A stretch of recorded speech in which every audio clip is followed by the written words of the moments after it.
नमस्कार दोस्तों, आप सभी का स्वागत है IQ टेस्ट एजुकेशन चैनल पर। दोस्तों, आज हम बात करेंगे महात्मा गांधी जी के बारे में कि इन्होंने देश के लिए क्या किया, इनको राष्ट्रपिता क्यों कहा गया, इनको महात्मा गांधी क्यों कहा गया। तो इन सब पर चर्चा करेंगे और आपके परीक्षाओं से जुड़े हुए जितने भी संबंधित क्वेश्चन बन सकते हैं सब पर डिस्कस किया जाएगा। तो चलिए सबसे पहले शुरुआत करते हैं इनके जन्म से। और इनका जन्म हुआ था 2 अक्टूबर 1869 को।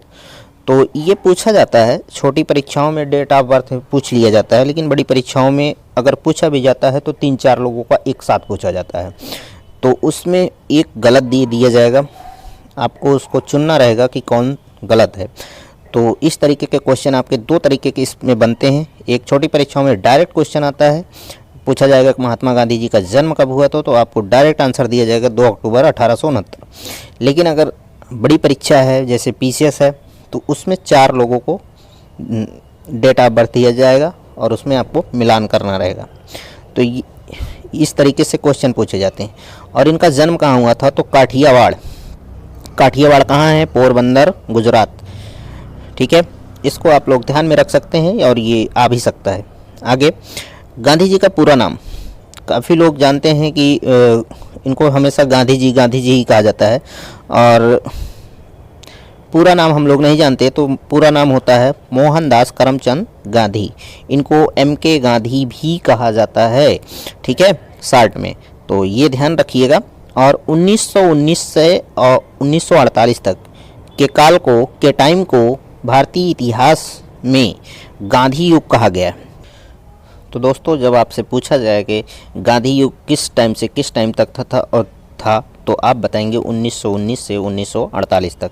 और 1887 ईस्वी में मैट्रिक परीक्षा पास करने के बाद बैरिस्टर की पढ़ाई के लिए इंग्लैंड गए और 1891 ईस्वी में ये भारत वापस आ गए।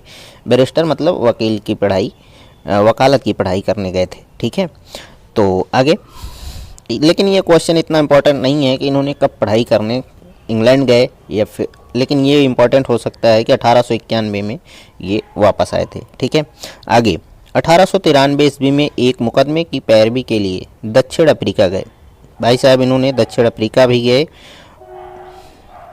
ठीक है। और कुल 20 वर्ष रहे वहाँ अफ्रीका में। 1893 से मान के चलिए कि 7, 10, 17 और 3, मान के चलिए कि 1913 के आसपास ये वापस आए भारत में। अफ्रीका प्रवास के दौरान रंग भेद के खिलाफ लड़ाई जारी की इन्होंने। अफ्रीका में जब ये रहे तो रंग भेद के लिए इन्होंने विरोध किया। होता क्या था अफ्रीका में कि वहाँ गोरे और काले में बड़ा भेदभाव था। वैसे तो ये भेदभाव हर जगह है, लेकिन अफ्रीका में ज़्यादा था। तो नेटाल में भारतीय कांग्रेस की स्थापना की, ठीक है, नेटाल में। और 1915 ईस्वी में गांधी जी भारत आए और गुजरात के अहमदाबाद ज़िले में साबरमती नदी के किनारे साबरमती आश्रम की स्थापना की। देखिए, इसमें आपको 3-4 क्वेश्चन मिलेंगे। पहला, 1915 में गांधी जी भारत वापस आए, पहली बात। कब आए भारत तो 1915 में आए। और गुजरात, पहली बात आपको अहमदाबाद से पूछ लिया जाएगा, गुजरात नहीं पूछा जाएगा। तो आपको पता होना चाहिए कि अहमदाबाद जो है गुजरात में है, ठीक है। तो इन्होंने किया क्या कि गुजरात के अहमदाबाद में एक नदी बहती है, साबरमती नदी। कौन सी नदी? साबरमती नदी। उसके किनारे इन्होंने साबरमती नाम से एक आश्रम स्थापित किया। आगे, गांधी जी गोपाल कृष्ण गोखले को अपना राजनीतिक गुरु मानकर भारतीय इतिहास का अध्ययन किया। आपके क्वेश्चन पेपर में बहुत बार ये क्वेश्चन आया है कि गांधी जी के राजनीतिक गुरु कौन थे, तो वो थे गोपाल कृष्ण गोखले जी। इसको आपको ध्यान में रखना है। ये एक बार नहीं, सैकड़ों बार पूछा जा चुका है, हज़ारों बार पूछा जा चुका है। अगर आपको ये सब मूल बातें हैं, अगर आपको ये नहीं पता है तो फिर बड़ी दिक्कत हो जाएगी। आगे, 1917 ईस्वी में चंपारण सत्याग्रह के अंतर्गत गांधी जी ने बिहार के चंपारण जिले में नील खेती करने वाले किसानों पर यूरोपीय मालिकों द्वारा किए जा रहे अत्याचारों के खिलाफ सफल आंदोलन चलाया। इस आंदोलन में गांधी जी के साथ मजरूल हक, ये नाम पूछा जाएगा बड़ी परीक्षाओं में कि गांधी जी के साथ कौन थे, तो मजरूल हक थे, आचार्य कृपलानी जी थे और महादेव देसाई जी थे। ये 3 लोग थे गांधी जी के साथ चंपारण आंदोलन में। और चंपारण है कहाँ, तो बिहार में। ये इनका भारत में प्रथम आंदोलन भी था, ठीक है।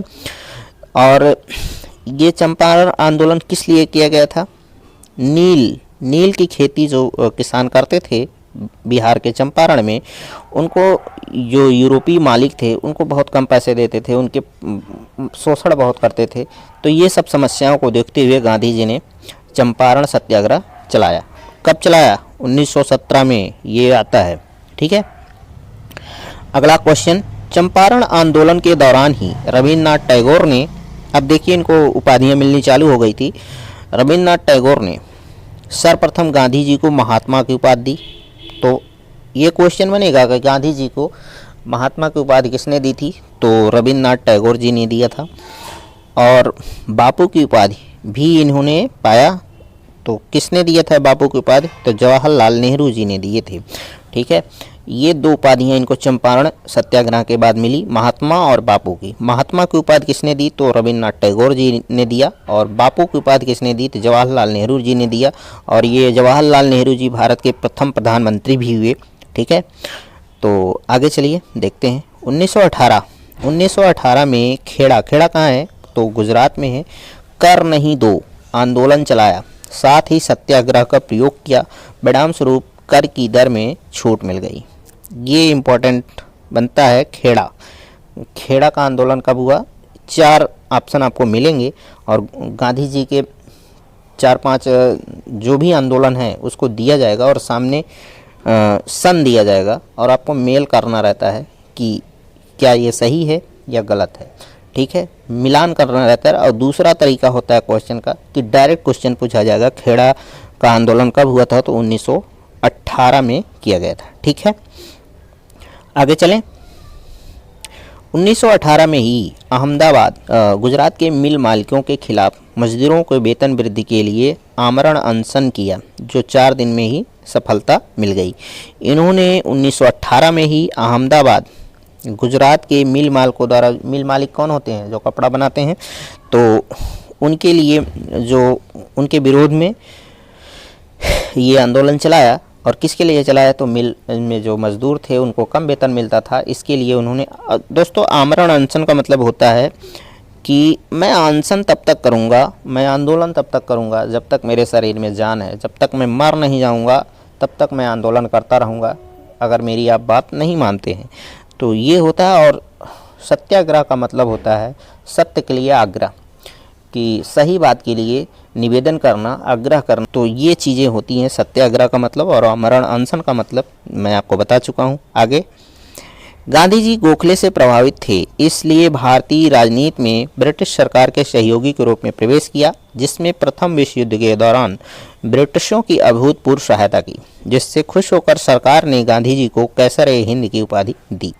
भाई साहब, गांधी जी किससे प्रभावित थे, तो गोखले जी। गोखले कौन, गोपाल कृष्ण गोखले, ये राजनीतिक गुरु भी थे। और मैं पिछले अपने वीडियो में गोपाल कृष्ण गोखले पर वीडियो बना चुका हूँ, जो कि इनका व्यक्तित्व बड़ा अजीब था। ये ढुलमुल रवैये के थे और इनका कुछ पता नहीं था। इनको ना भारतीय पसंद करते थे, ना अंग्रेज़ पसंद करते थे। भारतीय जो है इनको राजद्रोही कहते थे और अंग्रेज़ इनको छुपा हुआ राजद्रोही कहते थे कि दोनों तरफ रहता है, ये दुश्मन है हमारा।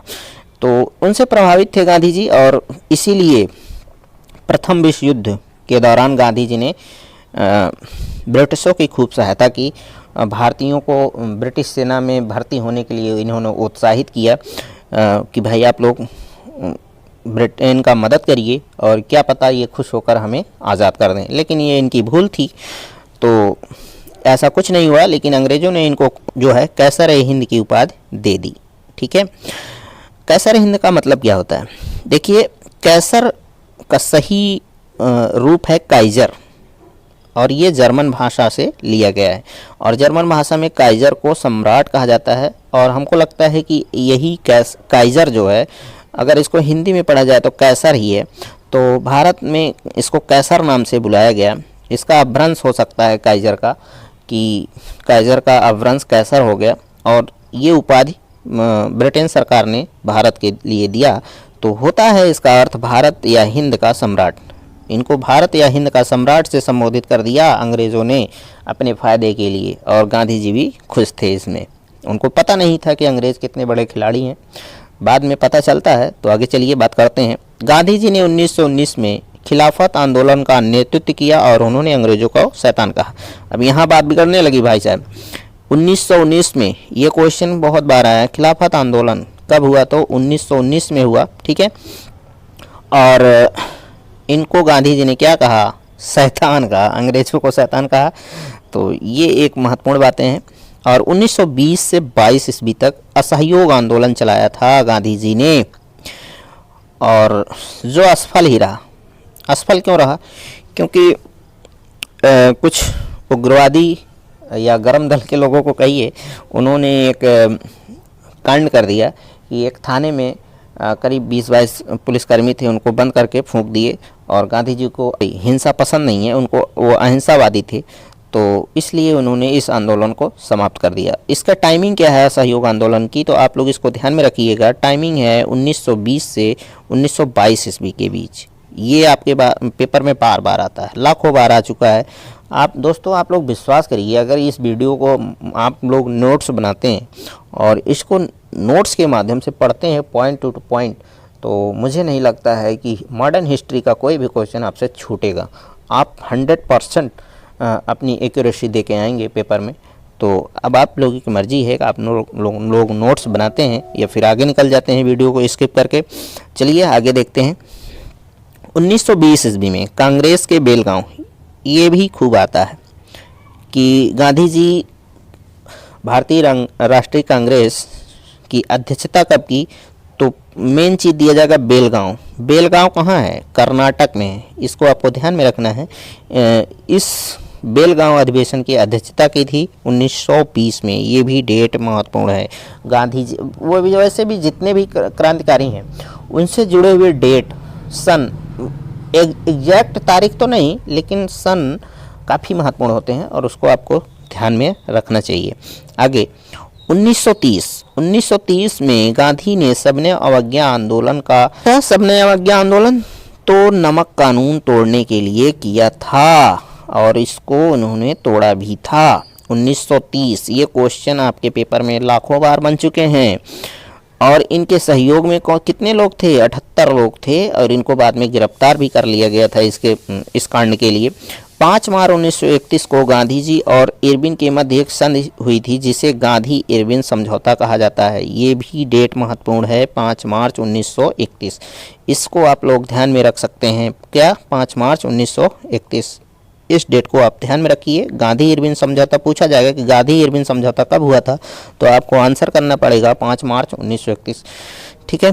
कभी कभी डायरेक्ट सन दिया जाएगा और कभी कभी पूरा दे दिया जाएगा, 5 मार्च, 4 मार्च, 10 मार्च, ऐसा करके दे दिया जाएगा। अगर आपको एग्जैक्ट डेट नहीं पता है, देखिए भाई, हिस्ट्री में अगर एग्जैक्ट डेट जल्दी मिलती नहीं है, अगर मिलती है तो आपको उसको ध्यान में रखना चाहिए। तो आगे चलिए। नवंबर 1931 में गांधी जी ने लंदन में हुए गोलमेज सम्मेलन में कांग्रेस का नेतृत्व किया। ठीक है, किसका नेतृत्व किया? कांग्रेस का। द्वितीय गोलमेज सम्मेलन था ये। ठीक है, गोलमेज सम्मेलन, द्वितीय गोलमेज सम्मेलन था 1931 में। गांधी जी ने कांग्रेस का नेतृत्व किया। गांधी ने दलितों के पृथक निर्वाचन प्रणाली के विरोध में 1932 ईस्वी में जेल में आमरण अनशन किया। आमरण अनशन का मतलब मैं आपको बता चुका हूँ, जब तक मृत्यु नहीं हो जाएगी तब तक मैं आंदोलन करता रहूँगा। फलस्वरूप सरकार झुक गई। क्या हो गया? गांधी जी के सामने सरकार झुक गई और उनकी बात को मान लिया। कब? 1932 ईस्वी में इन्होंने आमरण अनशन किया था अंग्रेजों के लिए। ठीक है, तो ये आपके जानकारी की चीज़ है और आप इसको ध्यान में रखिएगा। इस प्रकार गांधी जी ने 7 अप्रैल 1934 को सबने अवज्ञा आंदोलन को समाप्त कर दिया। आप लोगों को पता होगा कि सबने अवज्ञा आंदोलन कब शुरू किया गया था, तो वो किया गया था 1930 में। 1930 में नमक कानून तोड़ने के लिए, और ये चलता रहा सबने अवज्ञा के नाम से। और ये कब समाप्त हुआ? तो 7 अप्रैल 1934 को सबने अवज्ञा आंदोलन समाप्त करने की घोषणा कर दी गांधी जी ने। कब? 7 अप्रैल 1934 ईस्वी को। तो ये आप सब बातें आप नोट करके रखिए अपने नोट्स में, अन्यथा आप लोग हिस्ट्री को हल्के में मत लीजिएगा। हिस्ट्री में सन बहुत है, अगर सन का ही सब खेल है और छोटा छोटा उससे संबंधित कहानियाँ जुड़ी हैं, अगर उन सनों को आप लोग नहीं ध्यान में रखेंगे तो फिर आपके लिए दिक्कत होने वाली है। आगे 3 सितंबर 1939 को शुरू हुए द्वितीय विश्व युद्ध में गांधी जी ने सरकार के प्रति असहयोग की नीति अपनाई।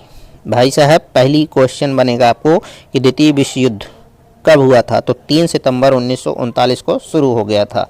अब दूसरी बात, आप लोगों को जैसा कि बताया गया था कि 1914 में प्रथम विश्व युद्ध प्रारंभ हुआ था और इसमें गांधी जी ने ब्रिटिशों की बड़ी सहायता की थी।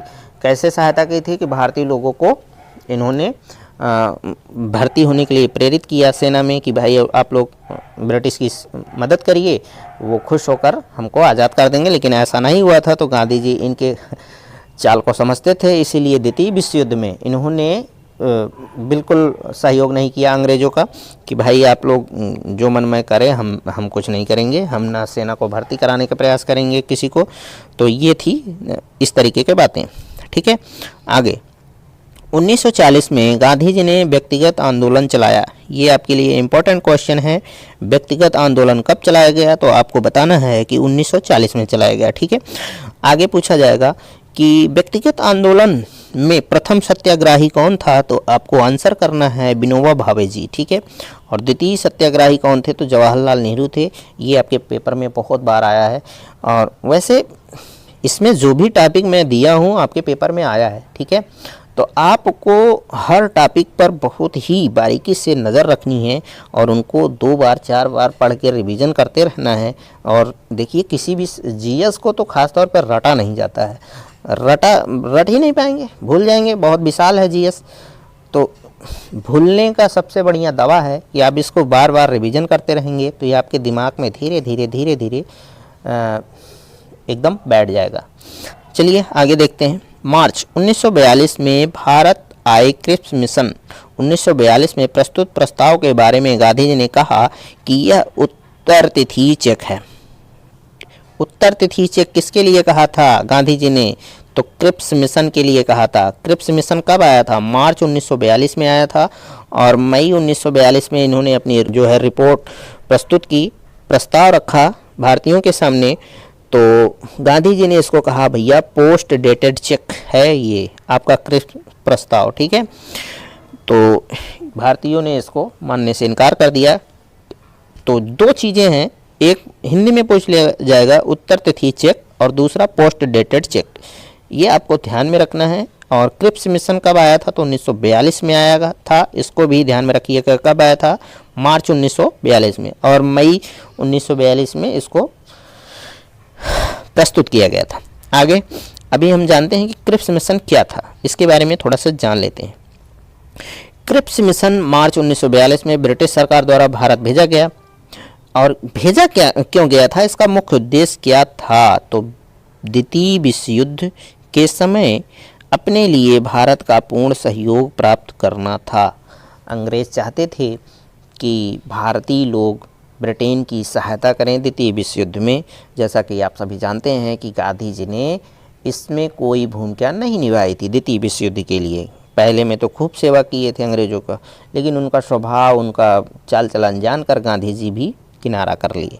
तो क्रिप्स मिशन यही था, उसके विरोध में गांधी जी ने कहा भाई कि ये पोस्ट डेटेड चेक है, आप लोग इस लायक है नहीं।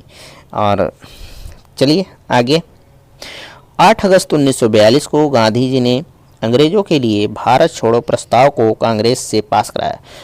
दोस्तों, अगर मैं गांधी जी क्यों, आप किसी से भी सहमत भी हो सकते हैं और असहमत भी हो सकते हैं उनके विचारों से। तो मैं गांधी जी से इस लाइन से बहुत ही संतुष्ट रहता हूं और मुझे खुशी होती है कि बाद में गांधी जी ने भी विद्रोह का बिगुल बजाया ब्रिटिशों के खिलाफ। गांधी जी को पता चल गया था कि शांति से स्वतंत्रता नहीं मिलने वाली है, इसीलिए इन्होंने थोड़ा सा आक्रामक रुख अपनाया। और 8 अगस्त, ये डेट वेरी इंपॉर्टेंट है, 8 अगस्त 1942 को गांधी जी ने भारत छोड़ो आंदोलन के लिए प्रस्ताव कांग्रेस से पास कराया था। और इसमें एक नारा गांधी जी ने दिया, करो या मरो, या तो मैं करूँगा या तो मैं मर जाऊँगा, लेकिन स्वतंत्रता लेकर रहूँगा। तो ये करो या मरो का नारा गांधी जी ने दिया था। और प्रस्ताव कब पास हुआ? तो 8 अगस्त 1942 को। और भारत छोड़ो आंदोलन की शुरुआत आपसे पूछा जाएगा, हमेशा पूछा जाता है, तो आपको डेट याद रखनी है, सन याद रखना है, 1942 ईस्वी। ठीक है, आगे चलता हूँ दोस्तों। 23 जनवरी 1948 दिल्ली के एक प्रार्थना सभा में नाथूराम गोडसे नाम के एक व्यक्ति ने गांधी जी को गोली मारकर हत्या कर दी। दोस्तों, ये गांधी जी का हत्या जो है बड़ा विवादित है। कुछ लोग गांधी जी को दोष देते हैं, कुछ लोग गोडसे को दोष देते हैं, कुछ लोग गांधी को पाकिस्तान प्रेमी लोग बताते हैं, और कुछ लोग नाथूराम गोडसे को आतंकवादी कहते हैं। तो ये बड़ा विवादित टॉपिक है। आप लोग इतिहास पढ़े होंगे, बहुत सारी बुकें पढ़े होंगे, उसमें सब अपने अपने स्तर से अपनी जानकारियाँ देते हैं। आज भी ये मुद्दा उठता है कि कुछ लोग गोडसे जी का बचाव करते हैं और कुछ लोग गांधी जी को बचाव करते हैं। गांधी जी को कहते हैं कि भाई ये अहिंसावादी थे, राष्ट्रपिता थे, इनको एक हत्यारा नाथूराम गोडसे गोली मार दिया। और कुछ लोग कहते हैं कि नहीं, गांधी जी गद्दार थे, नाथूराम गोडसे भगवान थे। तो ये विवादित प्रश्न है, आप लोग खुद इस पे चर्चा करिएगा। और बात करेंगे आगे, तो हत्या कर दी। और इस षड्यंत्र में आरोपी एक थे नारायण आप्टे, इनको भी फांसी की सज़ा दी गई। ठीक है, आगे चलते हैं। गांधी जी आर्थिक, सामाजिक और आत्मिक उन्नति के लिए ग्राम उद्योग संघ, तालीमी संघ, गोरक्षा संघ की स्थापना किया। ठीक है, गांधी जी भारी उद्योगों को, गांधी जी ने लघु एवं कुटीर उद्योग को बहुत महत्व दिया, और जबकि भारी उद्योगों को उतना महत्व नहीं दिया। और ये इनकी सोच बड़ी अच्छी थी कि लघु उद्योग जो होते हैं, छोटे उद्योग जो होते हैं, इससे आदमियों का व्यवसाय जो है वो, जैसे मान लीजिए छोटा उद्योग है, 10 लोगों का उद्योग है, उसमें जो एक मालिक है वो तो मजबूत होगा ही, और साथ में गांव में ही, गांव के नज़दीक, घर के नज़दीक आदमी रहकर उसमें काम कर सकेगा और उसको आय के स्रोत भी होगा। और भाई भारी उद्योग हैं वो हर जगह लगाए नहीं जा सकते हैं, किसी खास विशेष स्थान पर ही लगाए जाते हैं। तो आदमियों को वहाँ पलायन करना पड़ेगा, अपने परिवार के साथ रहेगा, अकेले रहेगा, तो बड़ा सफ़र करना पड़ता है, बड़ी दिक्कत होती है। इसलिए गांधी जी ने ये सब बड़े दूरदर्शिता के साथ उन्होंने ये बात की थी कि लघु और कुटीर उद्योग को बहुत इन्होंने महत्व दिया था। आगे, गांधी जी ने अछूतों को हरिजन की संज्ञा दी। भाई साहब, गांधी जी बड़े अच्छे आदमी थे, इन्होंने अछूतों के लिए हरिजन जैसे शब्द का प्रयोग किया, क्योंकि इनको सब बड़े हेय दृष्टि से देखते थे, आज भी देखते हैं, लेकिन इनकी स्थितियाँ अब बेहतर हैं, पहले की अपेक्षा बहुत बेहतर हैं। मान के चलिए कि ये अब मजबूत भी हैं बहुत जगह। बस राजनीति के लिए नेता कहते रहते हैं कि नहीं अभी ये दलित हैं, हरिजन हैं, कमज़ोर हैं, ऐसा कुछ नहीं है। अब सवर्ण भी बहुत भिखारियों की स्थिति में है, हरिजनों से ज़्यादा कमज़ोर हैं आज के सवर्ण। तो चलिए आगे देखते हैं। स्त्रियों की स्थिति में सुधार लाने के लिए दहेज प्रथा का भी विरोध किया इन्होंने। किस लिए? भाई साहब, दहेज प्रथा नाक रगड़ के मर गए, आज हमारे बहुत सारे क्रांतिकारी मर गए, और आज भी इसके लिए खूब चर्चा होती है दहेज प्रथा की, लेकिन ये खूब फल फूल रहा है। इसमें पता नहीं कौन सा विटामिन डाल दिया गया है दहेज प्रथा में कि ये मरने का नाम ही नहीं ले रहा है, और ये लगातार आज भी बना हुआ है, अपने अस्तित्व को बना कर रखा है, बल्कि मजबूत ही हुआ है दहेज प्रथा में। इसमें दिक्कत क्या होती है दहेज प्रथा की वजह से कि लोग जो गरीब हैं भाई, वो अपनी बच्चियों की शादी करने के लिए बड़े परेशान भी होते हैं, उनको शादी ढूंढने में बड़ी दिक्कत हो रही है इस दहेज प्रथा की वजह से। क्योंकि जहाँ जाते हैं, अगर अच्छा परिवार है, कमाता खाता है, तो भाई बहुत मांग है, और एक बेरोज़गार से कोई शादी करना नहीं चाहता है। बेरोज़गार भाई बेरोज़गार ही होता है, उसके साथ बहुत सारी समस्याएं जुड़ी होती हैं। तो माँ बाप भी चाहते हैं कि भाई खाता कमाते परिवार के साथ किया जाए शादी, लेकिन उनको उनके साथ शादी करना भैया लोहे के चने फोड़ने जैसा है। तो चलिए खैर आगे चलते हैं, देखते हैं। गांधी जी बाल विवाह एवं पर्दा प्रथा का विरोध किया। गांधी जी एक बाल विवाह का भी विरोध करते थे, पर्दा प्रथा का भी विरोध करते थे। गांधी जी विधवा पुनर्विवाह के समर्थक थे, ठीक है। शराबबंदी के लिए भी इन्होंने समर्थन दिया। गांधी जी, देखिए आप, अब ये सब चीज़ें छोटी छोटी हैं, इसको आप टॉपिक वाइज रख सकते हैं। बाल विवाह के विरोध में थे, पर्दा प्रथा के विरोध में थे, विधवा पुनर्विवाह की सहमति दी इन्होंने, और शराबबंदी के लिए समर्थन दिया। तो ये सब कथन में आएगा, छोटे छोटे कथन बनाए जाएंगे 3-4 ठो, और उसमें दे दिया जाएगा विधवा पुनर्विवाह के विरोधी थे। अगर आपको पता है, आप पढ़े हैं, तभी लगा पाएंगे, अन्यथा आप गलत कर देंगे। कूट वाइज आते हैं क्वेश्चन जो कि बड़े हार्ड होते हैं, लेकिन ये सब इस तरीके के पेपर जो हैं पीसेस में ही बनाए जाते हैं। तो चलिए आगे देखते हैं। हवा में रहने वाला शुद्ध दार्शनिक कहा था किसने? गांधी जी को किसने कहा था ये बात, ये लाइन? मॉन्टेगू चेम्सफोर्ड ने कहा था। गांधी जी अपना नेतृत्व प्रदान कर भारतीय जनता को अपनी कमर सीधी करना सिखाया, अपनी आंखें ऊपर करना सिखाया, ठीक है, तथा अविचल दृष्टि से परिस्थितियों का सामना करना सिखाया। सचमुच महात्मा गांधी भारतीय राजनीति और राष्ट्र के महान स्रोत थे। ये लाइन दोस्तों किसकी थी? तो विस्काउंट सैमुअल जी की थी, ठीक है। तो ये था आज के लिए गांधी जी का से जुड़ा हुआ वीडियो। आपको वीडियो कैसा लगा आप लोग मुझे बताइएगा इसके बारे में, और अगर किसी प्रकार का सुझाव है आपका तो वो भी हमें आप कमेंट करिए, मैं उसमें वीडियो में सुधार करने का प्रयास करूँगा। लेकिन आप लोग कम से कम कमेंट तो करिए।